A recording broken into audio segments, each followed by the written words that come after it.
At my father's funeral, my brother sneered, "She's just here for the inheritance. Dad will cut her off." Then the lawyer entered with a flash drive. Suddenly, Dad's face appeared on the screen, and his 3 words stunned everyone. I never wanted to come back to this house, not after everything. But there I was, standing in front of the sprawling colonial where I grew up, watching people in black shuffle inside for Dad's funeral. Thomas Mitchell dead from a heart attack. Quick and unexpected, just like him to leave without giving anyone time to prepare. The autumn wind blew dead leaves across the lawn as I stood there, frozen. Ryan squeezed my hand. "You okay, Abby?" he whispered. I nodded, not trusting my voice. Truth is, I didn't know what I felt. Dad and I were like puzzle pieces from different boxes. We never fit, no matter how hard we tried. When I walked in, conversations died. People stared, half curious, half judgmental. 8 years is a long time to be away, long enough to become a stranger in your own family. I spotted Mr. Peterson from next door, now with a cane. The Morgans, from Dad's golf club. And then Jason, my brother, standing tall beside the casket like he owned the place. With his wife Megan beside him, Jason's eyes narrowed when he saw me. That same look from when we were kids and I'd taken the last cookie. Except now, what he thought I was taking was worth a lot more than a chocolate chip cookie. And there was Rebecca, Dad's second wife, barely 10 years older than me. Weird, right? In a black dress that probably cost more than my monthly rent.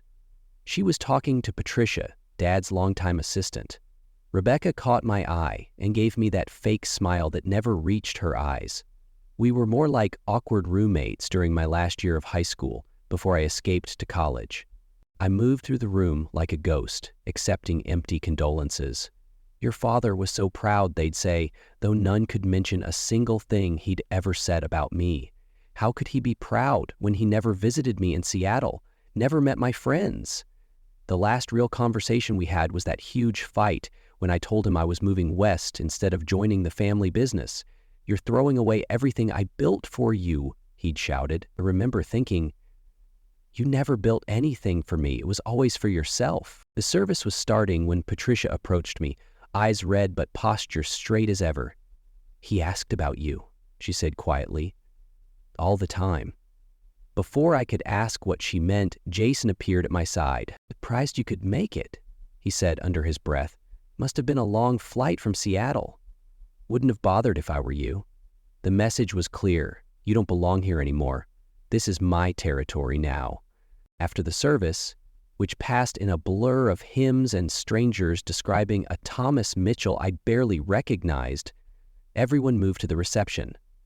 I was pouring some coffee when Jason cornered me, Megan hovering nearby like his well-dressed shadow. "Nice of you to show up after all these years," he said, loud enough for people to hear. "Must have been quite the sacrifice to tear yourself away from your, what do you call it? Your authentic life out west?" I stirred my coffee slowly. "Hello to you too, Jason. I'm sorry about Dad. Are you really?" His voice had that edge to it, the one that always came before an explosion when we were kids. "Because, from where I'm standing, it looks like you only bothered to come back because there might be something in it for you." Some people were starting to look our way. Great. Just what I wanted. A spectacle at my father's funeral. 8 years, he continued, voice rising. 8 birthdays, 8 Christmases. Do you know how many times he checked his phone, thinking maybe you'd call? And now here you are, all sad-faced and proper, when the only thing that brought you back was the inheritance. My coffee sloshed over the rim as my hand shook. Memories flooded back. Jason breaking my science project the night before it was due. Jason telling Dad I'd cheated on a test when I'd actually gotten the highest grade. Jason somehow convincing Dad my college choice was a personal attack on the family. Always twisting things. Always making sure he looked better. "That's not fair," I managed, aware of people watching us. "Fair," Jason laughed, a sound like ice cracking. "What's not fair is watching you waltz back in here like nothing happened.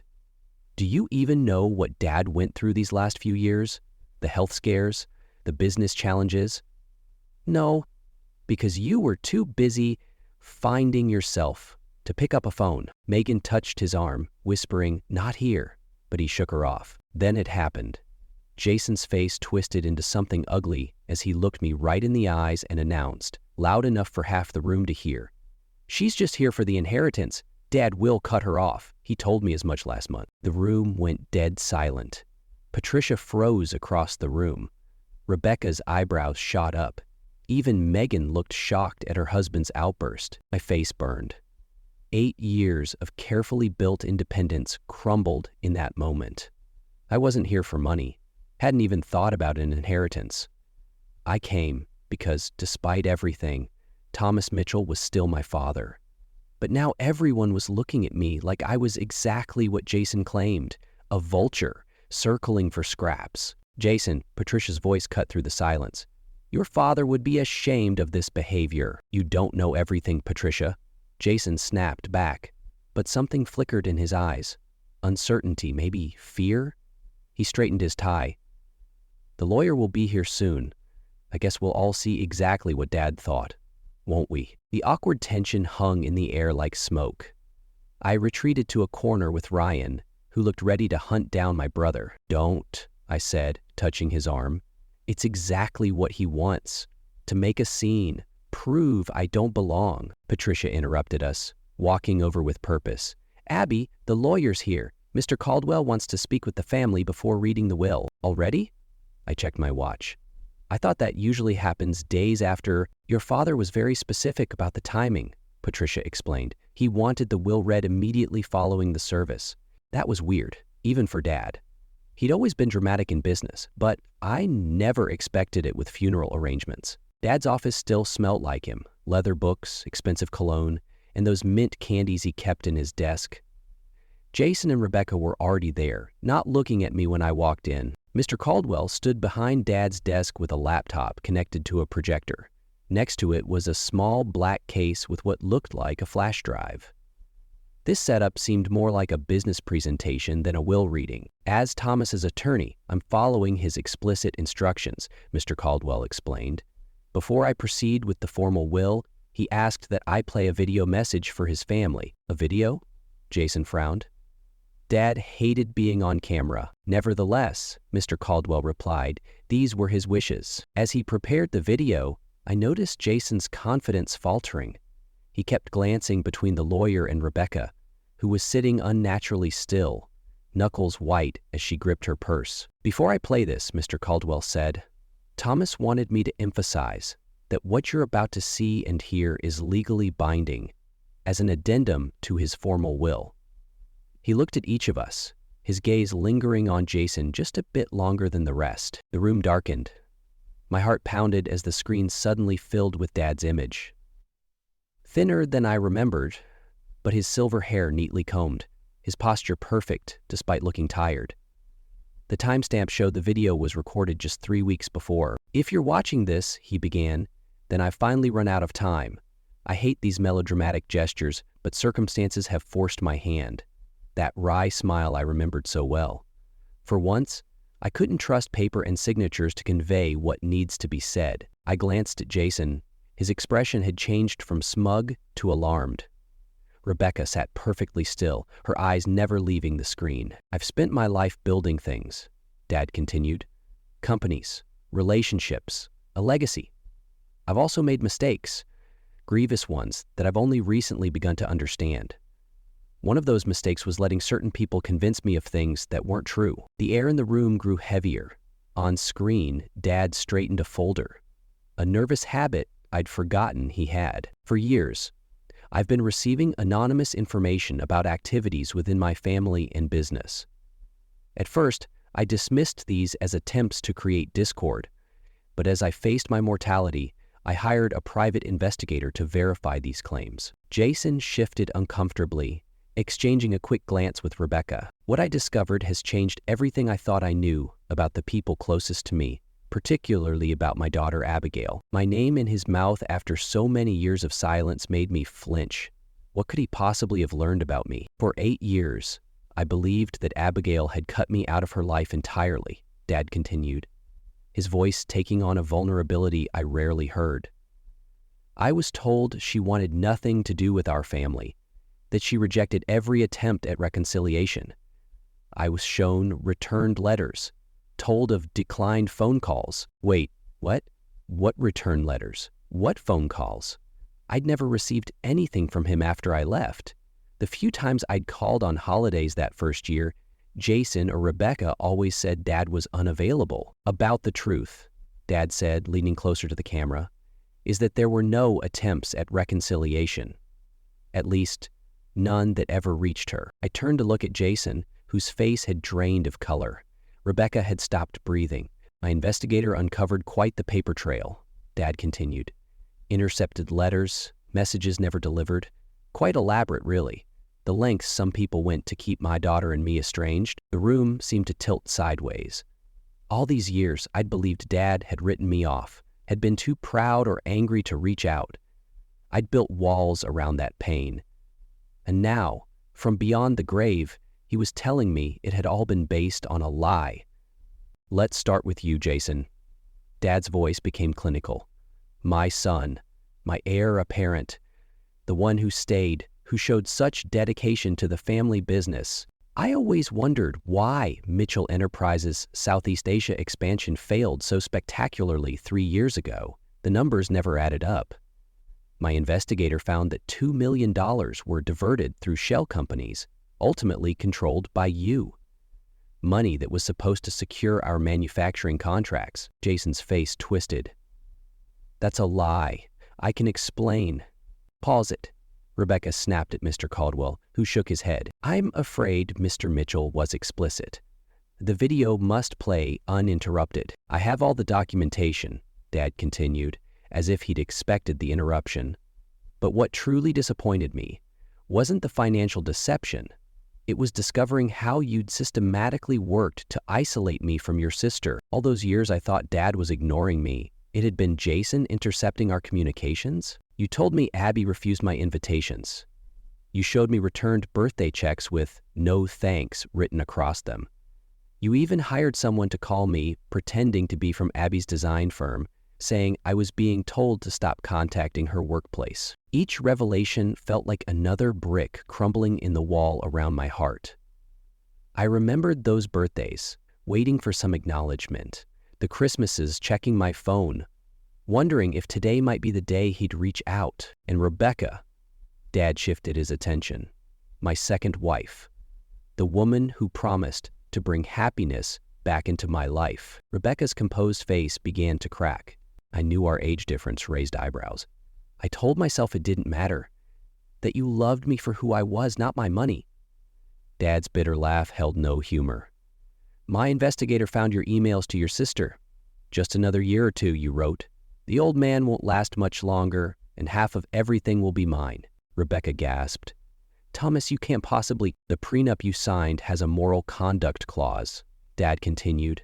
Those emails, plus evidence of your affair with Gregory Westfield, yes, I know about that too, invalidate any claim to my estate beyond what I've specifically allocated. Then Dad's expression softened as he seemed to look directly at me.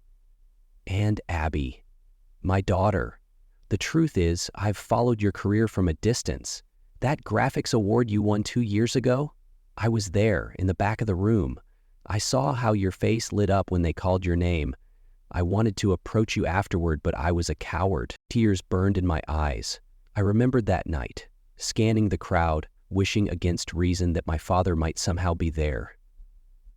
And he had been. I've watched you build a life on your own terms. When your design for the Seattle Children's Hospital received national attention, I couldn't have been prouder.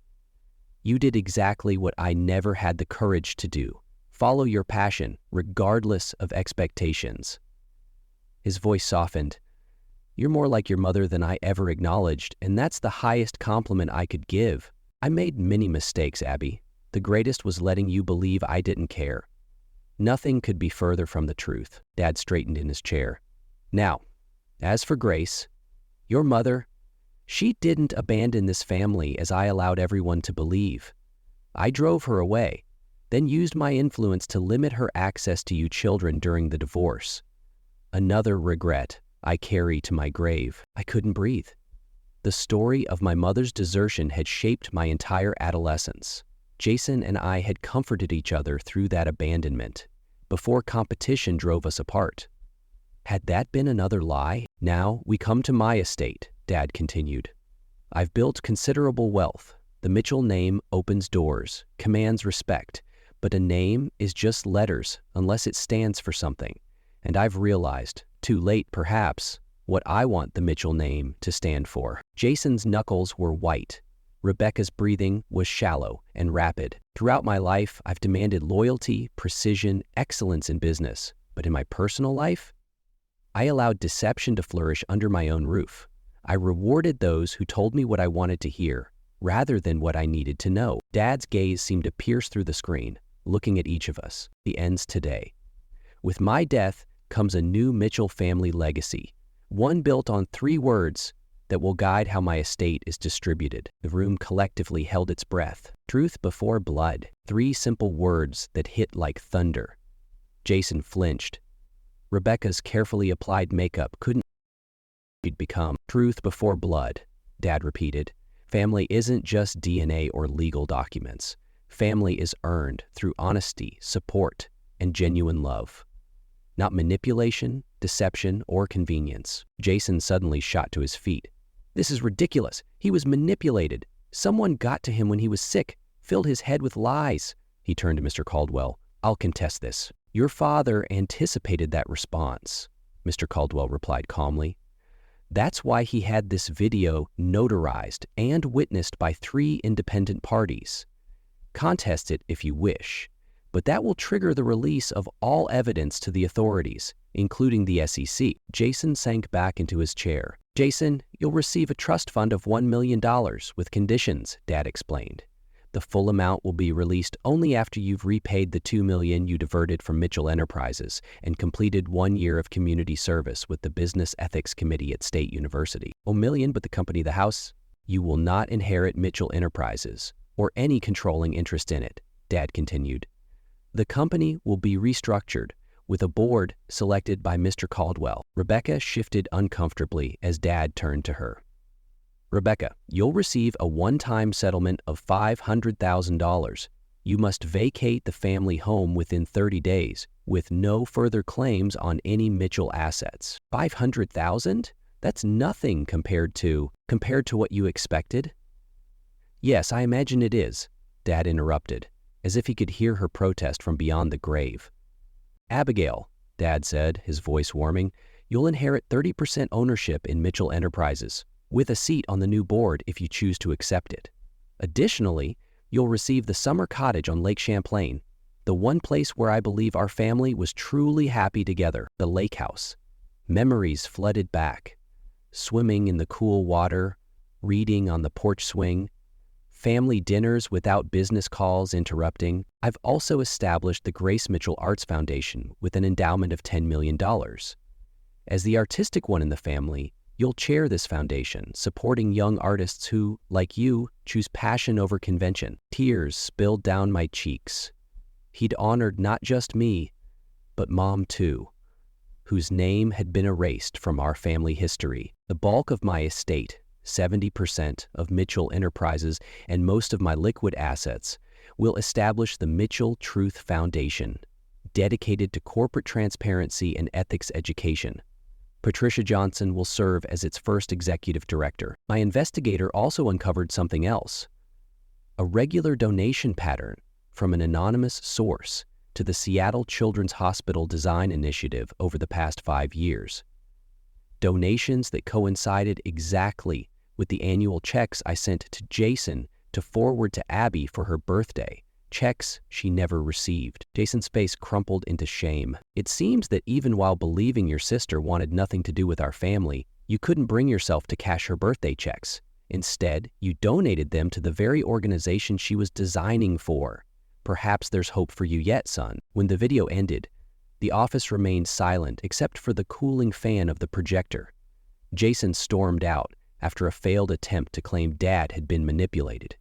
Rebecca left without looking at anyone, her heels clicking sharply down the hall. Mr. Caldwell handed me a sealed envelope. Your father left this for you. He asked that you read it privately. Later that night, in my hotel room, I finally opened Dad's letter. "Dear Abby," it began in his familiar handwriting. "By now you know the truth, or at least more of it than before. I won't ask for forgiveness I haven't earned. 8 years lost can never be recovered. But I hope you'll consider this. Legacies aren't just what we leave behind when we die. They're also the choices we make while we still have time. Your mother understood this when she left, choosing truth over comfort. You understood it when you moved west, choosing authenticity over expectation. I understood it too late, but perhaps not too late to make one final choice that matters. The lake house is where I last remember being truly happy as a family. It's yours now, to create new memories or sell if the old ones are too painful. Whatever you choose, know this. You were never the disappointment I foolishly let you believe. You were the mirror I couldn't bear to look into, showing me the courage I lacked. With love and pride, Dad." I folded it carefully, holding it against my heart. Outside, rain had begun to fall, washing away the day. There would be legal battles ahead, difficult conversations with Jason, a foundation to build, and a lifetime of complicated emotions to untangle. But in that moment, I felt something I hadn't expected to feel at my father's funeral. The first tentative unfurling of hope. Truth before blood. 3 words that had shattered a family built on lies, but might, with time and care, build something stronger from the pieces.